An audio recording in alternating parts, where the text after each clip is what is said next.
नमस्कार, AB star news देख रहे हैं आप और मैं हूं आपके साथ सोहन सिंह। वक्त हो चला है हमारी देवभूमि का, जिसमें बात करेंगे उत्तराखंड की तमाम अहम खबरों की।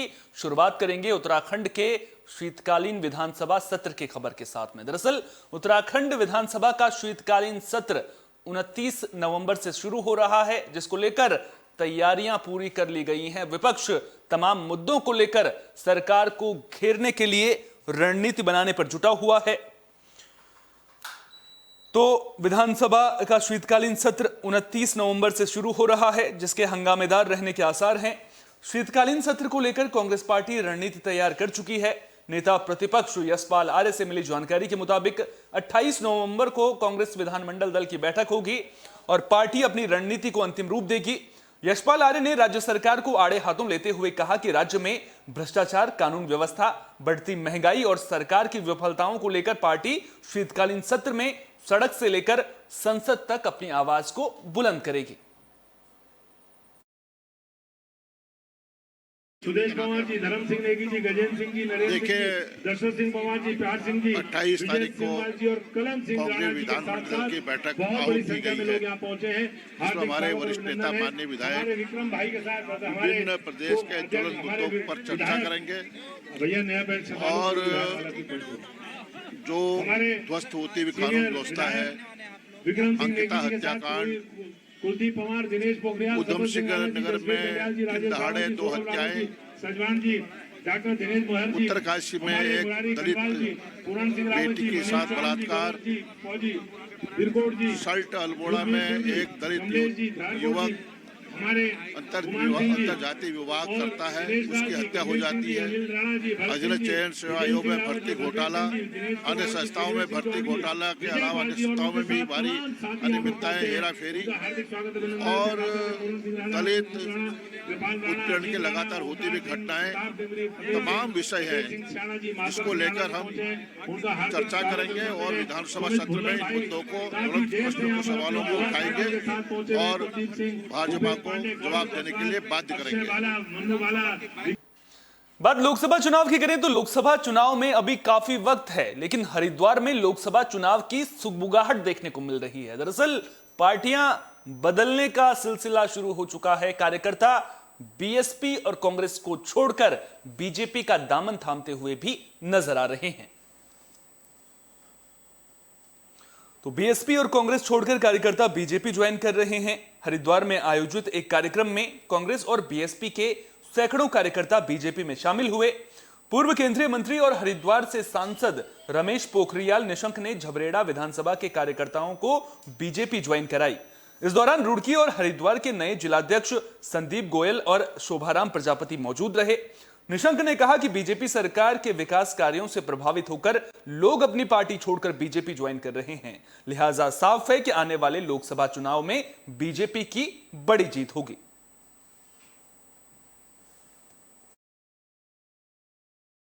ये जो हमारा दलित समाज है, जो हमारा अनुसूचित जाति का समाज है, इन्होंने संकल्प लिया है कि भारतीय जनता पार्टी के साथ कंधे से कंधा मिला करके आगे बढ़ेंगे और इन्होंने मोदी जी के नेतृत्व पर भरोसा किया है। जितने काम इस समय हरिद्वार में हुए हैं, मुझे इस बात को कहते हुए गर्व और खुशी होती है कि पूरे प्रदेश में मेरा हरिद्वार जनपद नंबर 1 है।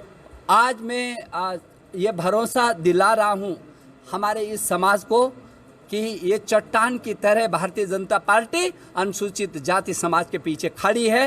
हर कदम पर, हर परिस्थिति में ये इनको हम आगे बढ़ाएंगे, इनकी लीडरशिप को भी आगे बढ़ाएंगे और जो भी समस्याएं हैं मेरे अनुसूचित जाति के लोगों की, उनको शीर्ष प्राथमिकता पर हम समाधान करेंगे। बहुजन समाज पार्टी है या कांग्रेस पार्टी है, उनसे वो त्रस्त हो चुके थे, तो आज उन्होंने भारतीय जनता पार्टी की सदस्यता ग्रहण करी है।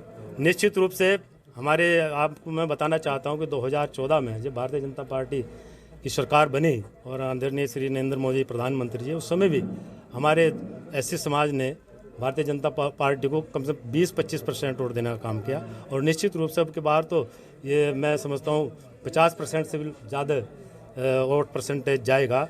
आप देख रहे हैं कि हरिद्वार के अंदर ऐसे समाज जो प्रभावित हो रहा हो भारतीय जनता पार्टी की कार्यशैली से। तो हरिद्वार में जहां दूसरी पार्टी के कार्यकर्ता बीजेपी ज्वाइन कर रहे हैं, वहीं लोकसभा चुनावों को लेकर बीजेपी भी अभी से एक्शन मोड में नजर आ रही है। दरअसल सभी मोर्चों की कार्यकारिणी के गठन के लिए डेडलाइन तय कर दी गई है और लोकसभा चुनाव से पहले पार्टी सदस्यता अभियान भी चलाने वाली है।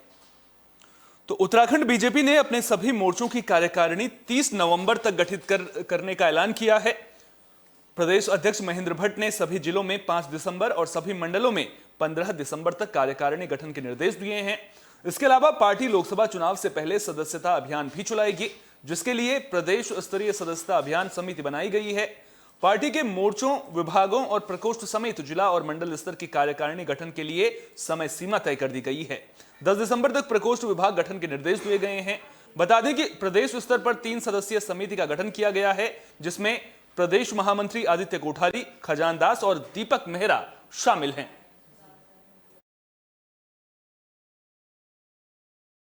कल आपने पूरी तरीके से अपना वो दिया है, किस तरीके से आप लोग संगठन का विस्तार करने जा रहे हैं? कल हमारी महामंत्री की बैठक थी। आज हमने वर्चुअल के माध्यम से अपने प्रदेश के सभी पदाधिकारी, हमारे जिलों के अध्यक्ष, जिला प्रभारी से हमने आज वर्चुअल मीटिंग की है और सबको हमने टाइम बाउंड सिस्टम की हमारा 25 नवंबर तक हमारे मोर्चे की प्रदेश की कार्यकारिणी बन जाए और 10 दिसंबर तक हमने तय किया कि हम अपने पूरा मंडल तक का संगठन हमारा धरातल पर होगा, क्योंकि जनवरी माह के बाद हम लोग नगर पालिका, नगर पंचायत के जो चुनाव हैं उसके लिए संगठन बल पर हम लोग अपना कार्य रूप देंगे। उस दृष्टिकोण से हमारा प्रयास है कि 10 दिसंबर तक हमारा मंडल स्तर का संगठन खड़ा हो जाए। अब बात सतपाल महाराज की भी कर लेते हैं। दरअसल उत्तराखंड सरकार में उत्तराखंड सरकार में पर्यटन मंत्री और चौबट्टा खाल से विधायक सतपाल महाराज अपने विधानसभा के दौरे पर हैं। इस दौरान उन्होंने विधानसभा के लोगों को कई योजनाओं की सौगात दी है। तो उत्तराखंड सरकार में पर्यटन मंत्री और पौड़ी की चौबट्टा खाल विधानसभा से विधायक सतपाल महाराज इन दिनों अपनी विधानसभा के दौरे पर हैं। 3 दिवसीय विधानसभा दौरे के दौरान सतपाल महाराज ने करीब 36 करोड़ की योजनाओं की सौगात दी। उन्होंने शीतकालीन पर्यटन और उत्तराखंड के खानपान के साथ होमस्टे को बढ़ावा देने पर जोर दिया, ताकि ज्यादा पर्यटक उत्तराखंड आ सकें। सतपाल महाराज ने एक कार्यक्रम के दौरान 1282.45 लाख की योजनाओं की सौगात अपने क्षेत्र को दी। उन्होंने सतपुली में करीब 352 लाख की लागत से कार पार्किंग, करीब 281 लाख की लागत से बनने वाले बहुमंजिला शॉपिंग कॉम्प्लेक्स और सभागार, व्यासघाट में करीब 476 लाख की लागत से 40 बेड का पर्यटक आवास गृह समेत कई योजनाओं का शिलान्यास किया।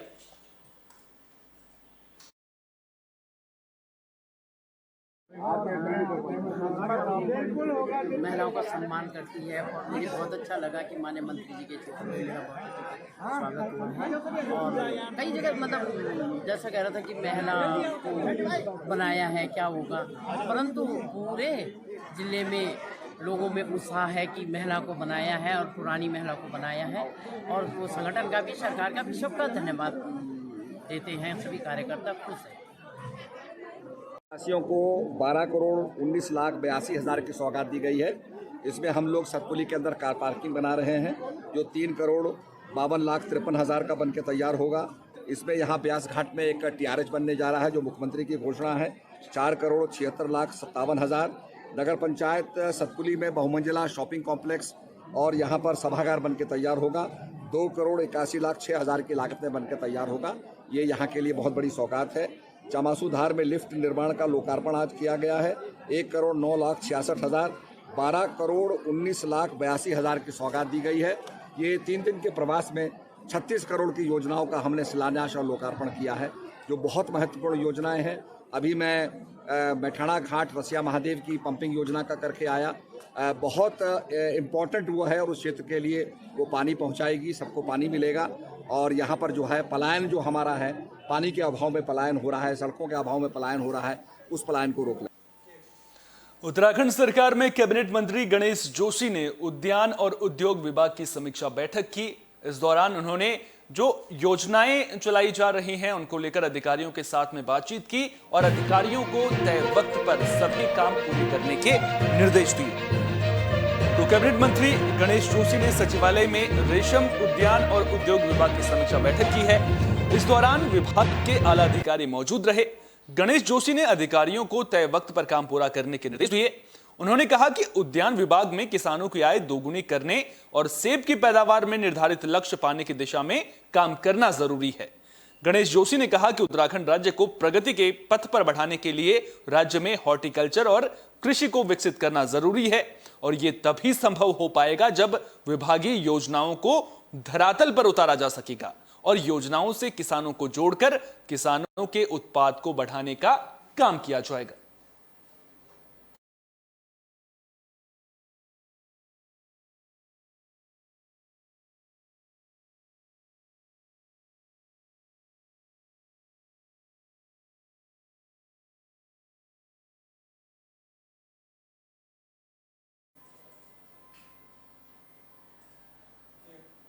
अब बात किरण नेगी हत्याकांड की भी कर लेते हैं। दरअसल किरण नेगी हत्याकांड को लेकर दिल्ली पुलिस ने एक अहम कदम उठाने का सोचा है।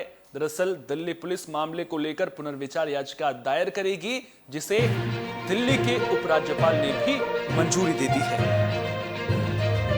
तो किरण नेगी हत्याकांड में कोर्ट के फैसले के खिलाफ अब दिल्ली पुलिस पुनर्विचार याचिका दायर करेगी। दिल्ली के उपराज्यपाल ने पुनर्विचार याचिका को अपनी मंजूरी दे दी है। उत्तराखंड के मुख्यमंत्री पुष्कर सिंह धामी और पूर्व मुख्यमंत्री त्रिवेंद्र सिंह रावत ने दिल्ली के उपराज्यपाल का आभार जताया। उन्होंने कहा कि उत्तराखंड की बेटी को न्याय दिलाने के लिए दोषियों को कठोर सजा दिलाने की राज्य सरकार पूरी कोशिश करेगी। बता दें कि दिल्ली में मुख्यमंत्री पुष्कर सिंह धामी और पूर्व मुख्यमंत्री त्रिवेंद्र सिंह रावत ने पिछले दिनों किरण नेगी के परिजनों से मुलाकात कर न्याय दिलाने का वादा किया था।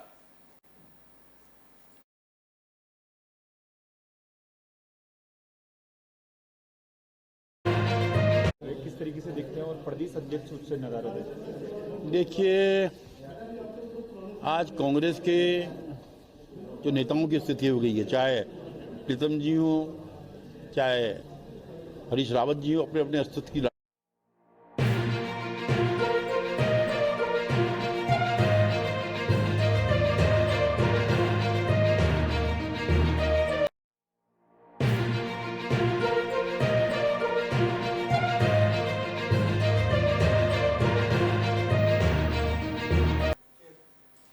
अब उधम सिंह नगर की जो खबर हम आपको बताने जा रहे हैं, वो खबर सुनकर आप हैरान भी होंगे और परेशान भी होंगे। आपके मन में सवाल उठेगा कि आखिर इंसानियत कहां दफन हो रही है। दरअसल एक युवक को पेड़ से बांधा जाता है और फिर उसके सामने उसकी पत्नी से गैंगरेप किया जाता है, उसकी भतीजी के साथ छेड़छाड़ की जाती है।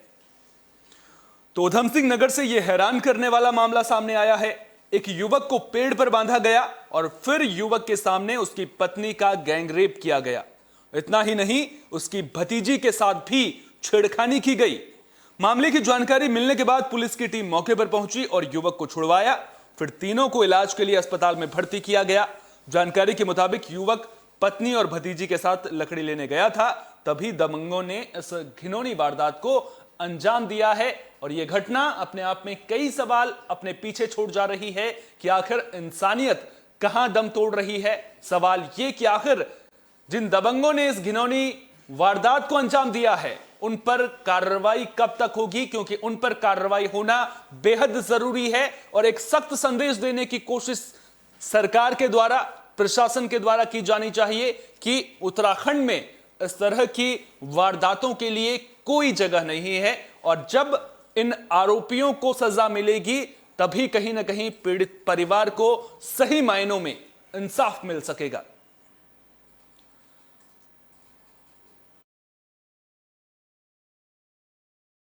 सर मेरे साथ, मैं खेत पे गई थी अपने आदमी के साथ सर, तो वहाँ पे 6 लोग आए, मेरे आदमी को बहुत ही सर मारा और बोला ये तो हमारी ज़मीन है, इस पे तुम लकड़ी क्यों उठा रहे हो। तो सर मेरे आदमी ने इसका विरोध किया तो उन्होंने उन्हें बहुत ही मारा और उन्हें मार के उन्हें रस्सी से बांध दिया सर। और मुझे कहा अब तुम्हारी बीवी के साथ रेप करेंगे, तुम्हारी भतीजी के साथ। तो सर मुझे गन्ने के खेत में लेके गए और मेरे साथ बलात्कार किया सर। और 6 लोग थे वो सर, आमिर, आसिफ, शामिर और सर इमरान, ये लोग 6 लोग थे सर। मेरे साथ बदतमीजी करी और मेरे साथ बलात्कार किया एक करके सबने। और मैं इंसाफ चाहती हूँ सर, हमारी कोई पुलिस भी कोई सुनवाई नहीं कर रही है। वो भी बहुत हमें, जब हम जाते हैं तो वो बोलते हैं लिख लेंगे रिपोर्ट लिख लेंगे। सर कोई भी सुनवाई नहीं है, क्योंकि वो दबंग लोग हैं, बड़े लोग हैं, हमारा कोई भी साथ नहीं दे रहा है। सर पुलिस हमें हमेशा टाल के भेज देती है। हमारे मेडिकल भी छुपा लिए गए, हमें दे नहीं रही है। हमारी पर्ची है, हमें कल हॉस्पिटल डिस्चार्ज होना था, तो सर हमें वो नहीं दी, पर्ची नहीं दी कि हम तुम्हारी पर्ची मिल नहीं रही है, हमारे पास नहीं है। सर हमें हमारे कोई भी साथ नहीं दे रहा है। सर हम बहुत परेशान हैं, मुझे इंसाफ चाहिए। सर मैं इंसाफ चाहती हूँ। मेरे आदमी को इतना मारा है सर, मेरे साथ गलत काम किया है, मुझे इंसाफ चाहिए। मेरी भतीजी के साथ बदतमीजी करी है सर, मुझे एक एक करके ये आमिर, शामिर, इमरान, आरिफ, ये सब लोग थे सर, और ये उनके साथ विधायक मिले हुए हैं, इसलिए वो हमारी कोई सुनवाई नहीं कर रहे हैं। पुलिस वाले हमें टाल के भेज देते हैं। इसके आज 3 दिन हो गए सर, मैं इसी तभी दुख में उसी परेशानी हूँ सर। मुझे कोई मदद करने के लिए मेरे कोई मदद नहीं कर रहा। मेरे आदमी के इतना हमारा इतनी चोटें लगी है, मेरे साथ ये गलत काम हुआ है, कोई मेरे साथ देने को तैयार नहीं है सर। हम अकेले गरीब लोग हैं। कौन है विधायक जो आप बता सर? रहे? राजेश शुक्ला जी सर, वो विधायक है। उनके दबाव उन्हें उनके पास चले गए लोग, तो सर उनकी वजह से हमारे रिपोर्ट नहीं लिखी जा रही है। मैं ये चाहता हूँ इसमें कड़ी से कड़ी कार्रवाई करी जाए। इसमें जांच करना तो जांच करें। इन लोगों को हमें जो इतना बड़ा मेरा दुनिया लुट गई, बर्बाद हो गया, मैं समाज में मुंह दिखाने लायक नहीं रहा। इन लोगों के खिलाफ मैं ये चाहता हूँ कार्रवाई करी जाए, इन्हें जेल भेजा जाए। ये हमें सूचना मिली थी कि एक महिला के साथ जो है कुछ लोगों द्वारा रेप किया गया है। सूचना को हमारे चौकी इंचार्ज मौके पर भी गए थे, और जो है अभी तक उसमें ये संज्ञान में आया है कि दोनों पक्षों के बीच में ज़मीन को लेकर काफ़ी रंजिश चल रही है। उस संबंध में हम जांच कर रहे हैं। अगर जो घटना में सही तथ्य पाए जाते हैं तो उस हिसाब से कार्रवाई की जाएगी। बुलेटिन में अब बात हरिद्वार के ट्रैवल कारोबारियों की भी कर लेते हैं। दरअसल हरिद्वार के ट्रैवल कारोबारी नाराज हैं। देहरादून में फिटनेस सेंटर बनाए जाने का विरोध कर रहे हैं। साफ तौर पर उनका कहना है कि फिटनेस सेंटर को दोबारा हरिद्वार में स्थापित किया जाए, नहीं तो उग्र प्रदर्शन करने के लिए वे बाध्य होंगे। तो देहरादून के ट्रैवल कारोबारी, माफ कीजिएगा, हरिद्वार के ट्रैवल कारोबारी देहरादून में फिटनेस सेंटर स्थापित करने और फिटनेस सेंटर के निजीकरण का विरोध कर रहे हैं। ट्रैवल कारोबारियों ने मामले को लेकर सिटी मजिस्ट्रेट ऑफिस के बाहर प्रदर्शन किया।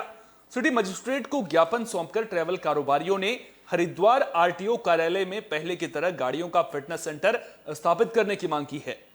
ट्रैवल कारोबारियों का कहना है कि सरकार जानबूझकर गाड़ियों के फिटनेस सेंटर को प्राइवेट हाथों में सौंप रही है और फिटनेस सेंटर के निजीकरण के कारण राज्य में भ्रष्टाचार को बढ़ावा मिलेगा। कर्मचारियों ने चेतावनी दी है कि अगर दोबारा हरिद्वार में फिटनेस सेंटर स्थापित नहीं किया गया तो वे चक्का जाम कर बड़ा आंदोलन करेंगे।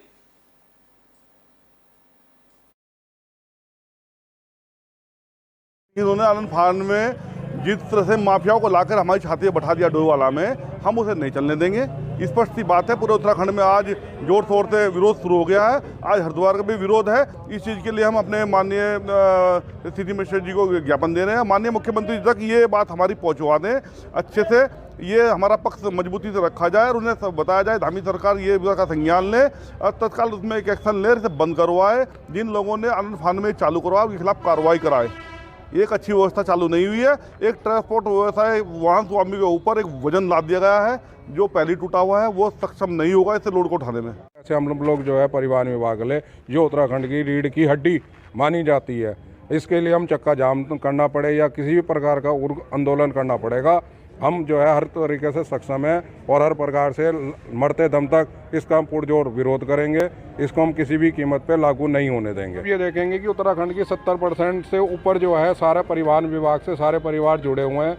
लाखों परिवार, करोड़ों परिवार जुड़ा हुआ है परिवहन विभाग के द्वारा।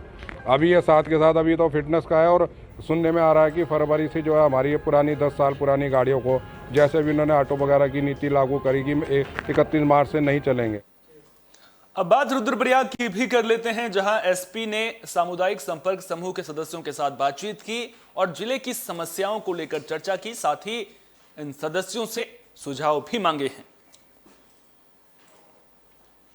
तो एसपी ने पुलिस कार्यालय सभागार में सीएलजी यानी कि सामुदायिक संपर्क समूह के सदस्यों के साथ गोष्ठी का आयोजन किया। इस दौरान सीएलजी के सदस्यों से जिले की समस्याओं और उनसे जुड़े सुझावों पर चर्चा की गई, जिनमें बाहरी व्यक्तियों का सत्यापन, बाजार में ज्यादा देर तक खड़े वाहनों को हटाने, पार्किंग की परेशानी, आवारा पशुओं की परेशानी समेत कई मुद्दों पर चर्चा हुई। रुद्रप्रयाग एसपी ने कहा कि पुलिस विभाग अपने स्तर पर हर 3 महीने में इस तरह की गोष्ठी का आयोजन हर थाने में करती है।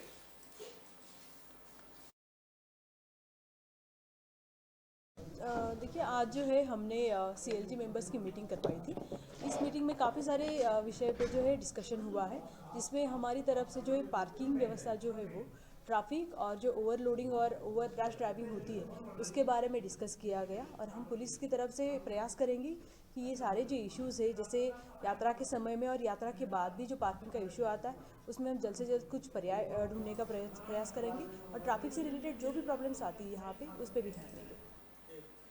रुड़की में भारतीय किसान यूनियन रोड की बैठक हुई। इस दौरान इस संगठन ने अपना विस्तार किया। युवा वाहिनी को नया अध्यक्ष मिल गया है।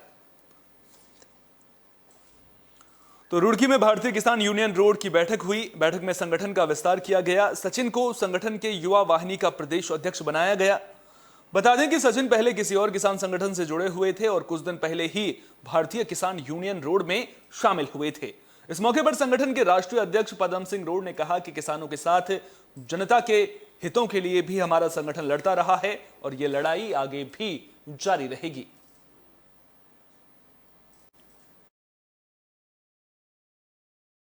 बैठक यहाँ प्रशासनिक भवन में हुई, अपने संगठन के विस्तार को लेकर हुई। हमारे में एक युवा टीम जुड़ी, जो सचिन हमारे टोडा कल्याणपुर के हैं, सचिन गिरी जी। उनका भी एक अपना एक रुतबा है, वो भी संघर्षशील है, इसमें बहुत काम कर रहे हैं यूनियन में।